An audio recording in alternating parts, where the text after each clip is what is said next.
Today I'm going to show you how we will be attaching the second panel to the first as we are crocheting each block row by row.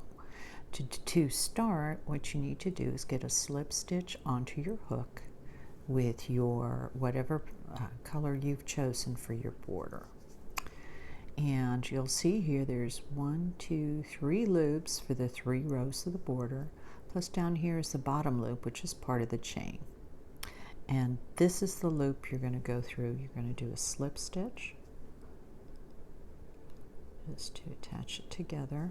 And then normally you would chain 40 if you're doing whatever the width is of your first column. You're going to match the width with your second. So normally, since I was doing 40, 30 for the border and 4 for the border and 36 for the block. I'm going to continue that because I will be doing vertical sashing at the same time that I'm creating the blocks. So I still need to do 40 stitches. In this particular case, just to illustrate how to join the 2 sections together, I'm only going to chain 5 because what I'm trying to illustrate for you is how we're joining it as we're quilting along. Crocheting along, sorry. My brain is not working today, and this is like take 45. So we'll see if we can get this one to work. So I'm going to chain 5.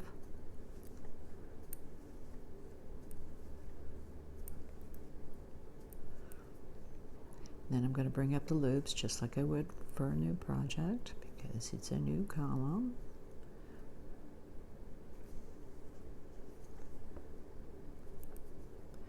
And I've got 5 on there.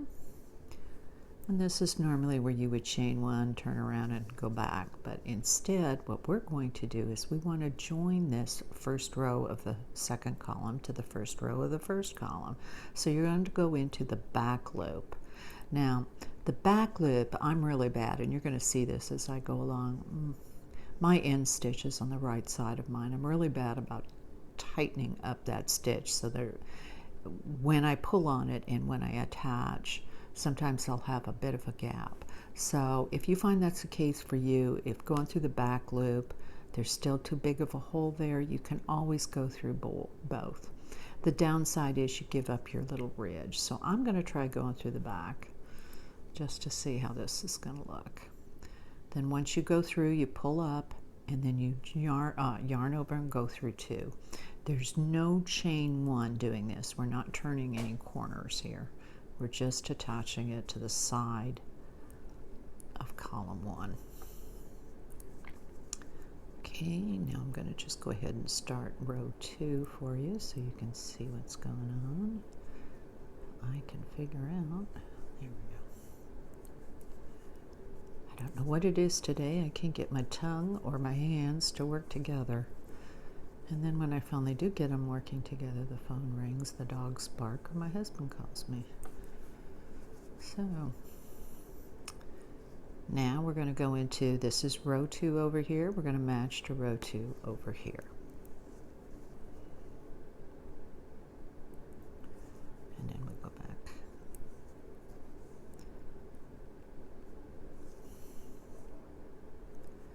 And you'll see here, see how my loops are too loose there? I have really got to work on that. That's bad on my part. I mean, just to snug it down when I'm, hence the reason I'm having these little gaps on the left side. Now, if you're good and your loops are small, this is going to look fabulous going through the back loop. And this will be the last row I do here just to show. And then you pull through, go through 2. Okay, and this is what we're going to be doing all along. The nice thing about this kind of procedure is it allows you, instead of buying one of those little 22-inch long flexible Afghan hooks where there's a huge amount of weight to the right of your hook on the hook, which is stress on your hand, which is already doing a lot of motion on its own anyway. The majority of the weight of the quilt is always going to be off the hook. The only thing that's on the hook is what you're currently working on. So I really like doing it this way, and I prefer crocheting it together because one, it's more secure, and two, I think it looks a little better than the whip stitch.